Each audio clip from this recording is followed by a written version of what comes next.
Good morning, everyone. Morning. Welcome to the New York City Retirement System's Common Investment Meeting for October 17th, 2018. We're going to convene each board, and then we'll start in on the public session. So let's start with the fire department. Mr. Dunn, can you call the roll, please? Good morning, John. Morning. For Mayor de Blasio, Cynthia Collins, designee for Mayor Bill de Blasio. for the Controller, Scott Stringer, John Dorsett, designee for Controller Stringer. for the Commissioner of Finance, Jacques Giha, All right, go ahead. Shuman Ray for the Commissioner, Jacques Giha. I'd like to welcome you. Welcome aboard. And for the UFA, Gerard Fitzgerald, Leroy McGinnis with Gerard Fitzgerald's proxy. Mr. Leroy McGinnis. Here. Mr. Edward Brown. Here. Mr. John Kelly. Here. Mr. Peter DeVita. Here. For the UFOA, Jack Kelty. Here. Liam Guilfoyle. Here. Paul Mannix. Here. And for Commissioner Dan Nigro, Cynthia Collins with the proxy for Terrell Brown. we have a quorum, John. Thank you. Thank you, Pat. Let's move on to the police. Kevin? Good morning. Representing the PBA, Joe Alejandro, representing Pat Lynch, John Puglisi, Mubarak Abdul-Jabbar. Juan Zubizarreta with the PBA, Chairman. DEA, Kenny Sparks, representing Michael Palladino. SBA, Anthony Borelli, representing Ed Mullins. LBA, Lou Turco. CEA, Chris Monan, designee Roy Richter, CEA. representing the mayor, John Adler representing Mayor Bill de Blasio. Commissioner of Finance, Shuman Ray representing Commissioner of Finance, Jacques Giha. Controller, John Dorsett, designee for Controller Stringer. and the Police Commissioner. Stephanie Zimberg, designee for Police Commissioner O'Neill. We have a quorum. Thank you, Kevin. Moving on to Teachers Retirement System. Who's calling the roll? Thad? John Adler, Present. Thomas Brown, Here. David Kazansky, Present. Lindsay Oates, Deborah Penny, Here. and John Dorser. Present. We have a quorum, John. Thank you, Thad. And New York City Employees Retirement System. Melanie? Chair, Mayor's Office. Yeah, John Adler, present. Controller's Office. David Jetter for Controller, Scott Stringer. Public Advocate's Office. Larry Schimmel for Tish James, Public Advocate. Borough President Manhattan. Borough President Brooklyn. Borough President Bronx. Martha Sabio, designee for Borough President Ruben Diaz. Borough President Queens. Borough President Staten Island. Isaac Gordetsky for James Otto. International Brotherhood of Teamsters. Transport Workers Union. Dave Katzman for Tony Otano. District Council 37. Raymond Santander for Henry Garrido. We have a quorum. Thank you, Melanie. And Board of Education Retirement System, Sandy Rich? Mr. Adler, we do not have a quorum, but we will administer this business at our monthly Board of Trustees meeting on October 30th. Thank you. Okay, thanks very much. So just a couple of housekeeping items before we move into the substance of the meeting. The first is that I think everybody at their place has a draft calendar for common investment meetings for 2019. Please look it over and see if you have conflicts. The normal meeting date is the third Wednesday of the month, but there are some adjustments due to holidays and so on and so forth. So I think let the Bureau of Asset Management know if any of those dates pose a conflict for any trustees or boards. Okay? And then just to go over the schedule for today, we'll be doing our public session and executive session as a group up here. We'll then break for lunch.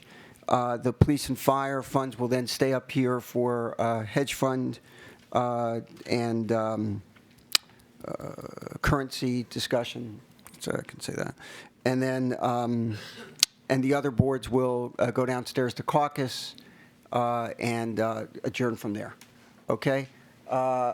Before we move into the session, I just see one additional trustee who has arrived. Could you introduce yourself, Mr. Bonilla?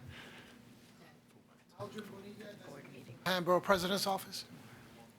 Okay. All right, with that, I'm going to turn it over to Alex Dunier for a presentation in public session.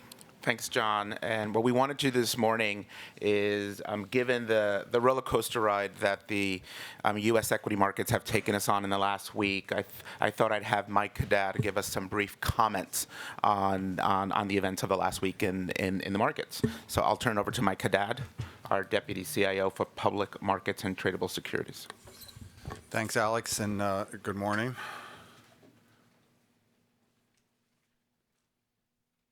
And as usual, I can't speak without slides, so this is a different clicker. There we go. So as Alex said, I'm going to do a couple brief comments on what happened last week and this week, and try and put a narrative around that, as well as highlight the concerns that we talked about at the last SIM and why those concerns still exist. So what happened first? The slide on the left shows you three different indices. The white line is the Russell 3000. The orange line is the MSCI EAFE index, and the blue line is the emerging market index. And you can see how they've traded relatively together until maybe early part of the summer, and then we started seeing a divergence with the international markets going down and the U.S. equity market going up. And then they all three went down together starting on Wednesday of last week. The table on the right shows you the year-to-date returns. Those are calendar year-to-date returns. And then just as a side note, I showed the percent change in these markets since October 5th, which was the Friday of the week before the correction. So that's just a date that I picked up just to show. So it begs the question is, what was the catalyst behind the sell-off on Wednesday? And the markets have faced these global macro issues of rising rates, U.S.-China, trade tariffs, the Italian budget drama going on there, as well as the uncertainty over midterms. And none of those were the catalyst in my mind.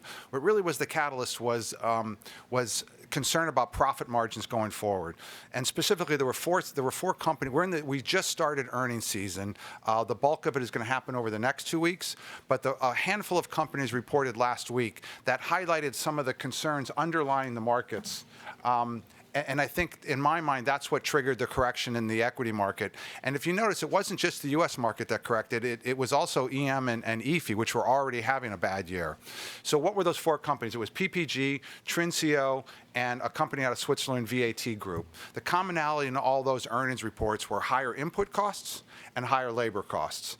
And that it kind of set the market on edge, because as the markets are grappling with this late cycle story, late cycle in terms of the economy, late cycle in terms of profit margins, these three companies in particular highlighted some of the concerns and started the sell-off. The fourth company that reported last week that was part of it was Louis Vuitton, which is a big French luxury goods company. And what they highlighted in their earnings report was concerns that the Chinese customs officials were now checking both Chinese nationals and non-Chinese nationals coming into China at the border and checking them for luxury goods. This had been a big source of demand for luxury goods. As the Chinese go abroad, they shop, they buy things at a cheaper price, bring them back home again.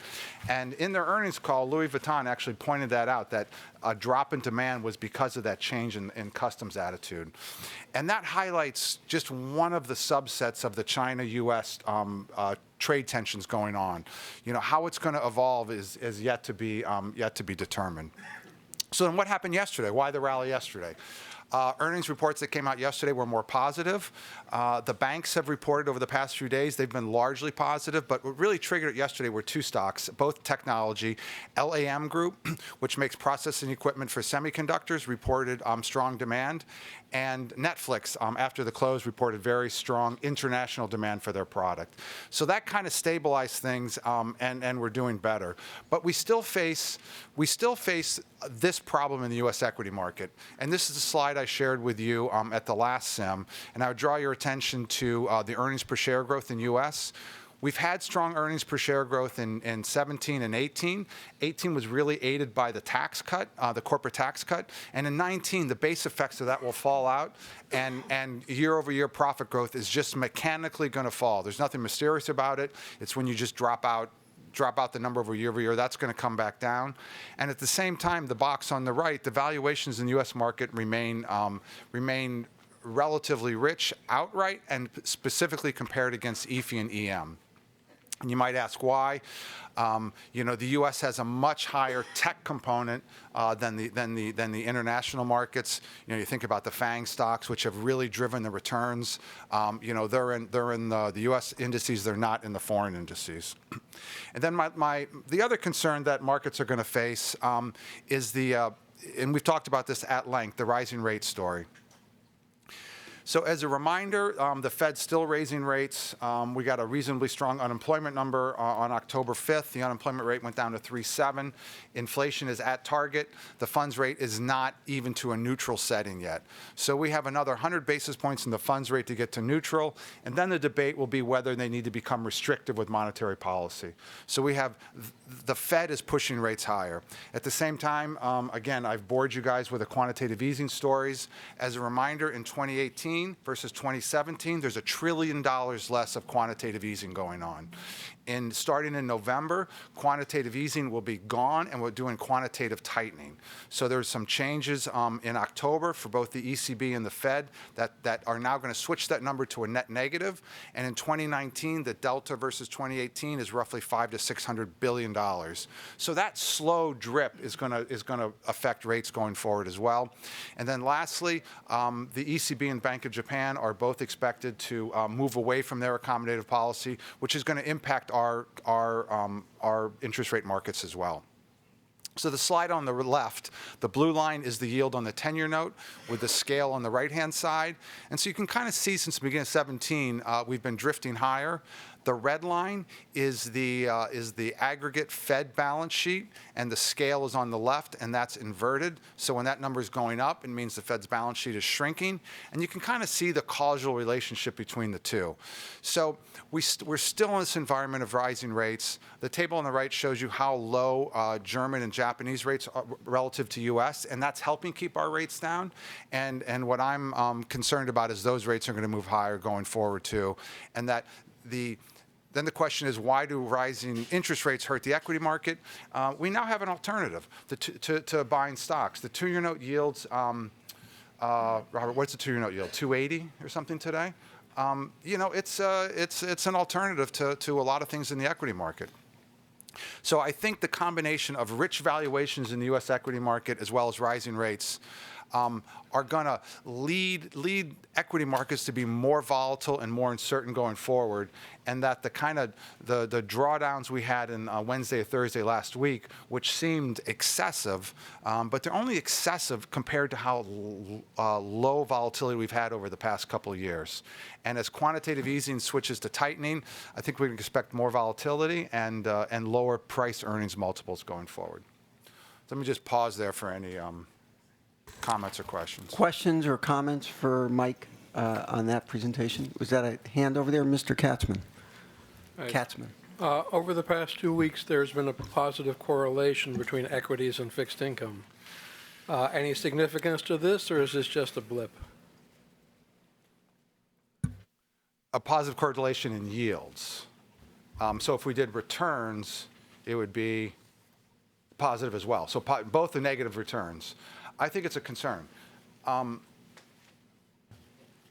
My 2 cents would be when we're facing inflation risk, that the correlation between the return on bonds and the return on stocks is going to be positive, and likely both to be negative. The Fed doesn't have the same reaction function if the stock market corrects hard to just start easing again, because we are at the inflation target, we're at full employment, and so their reaction function has to be very different. So my concern for all of your portfolios is that both stocks and bonds have a rough sledding ahead of us. And the returns have been if you use the global equity portfolio, the returns have been correlated. U.S. is, to me, has been kind of an outlier with its positive returns for the year, and a concern going forward. Mr. Santander.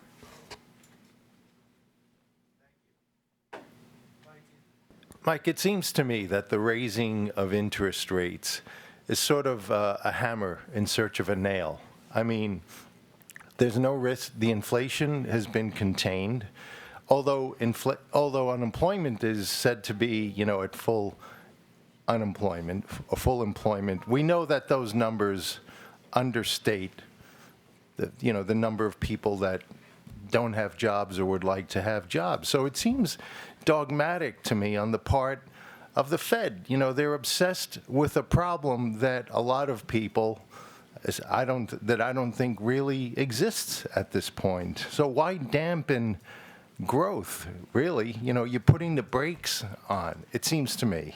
So the last two recessions, the NASDAQ one and then 2008, a large part of the cause was a collapse of financial markets. One could argue that too easy monetary policy allowed financial markets to get way overvalued, and then when they corrected, we had very, very difficult economic times. So currently we sit with a funds rate of 2% or 2 1/8. It's a midpoint, and is that the appropriate setting for a 3.7 unemployment rate and a 2% inflation rate? I would argue no. And the consequence, if it is too easy, is we get inflated asset prices. And then when inflated asset prices correct, then we end up in these very difficult consumer-led recessions. So we're facing that problem now. And I would argue the Fed is not using a blunt tool. They're going very, very slowly. They're going 25 a quarter to make sure that they don't cause a problem. And if something quakes in the equity market or the economy, they haven't over-tightened and made a dramatic mistake. That going that slow of a pace prevents the problem that you're concerning. And, the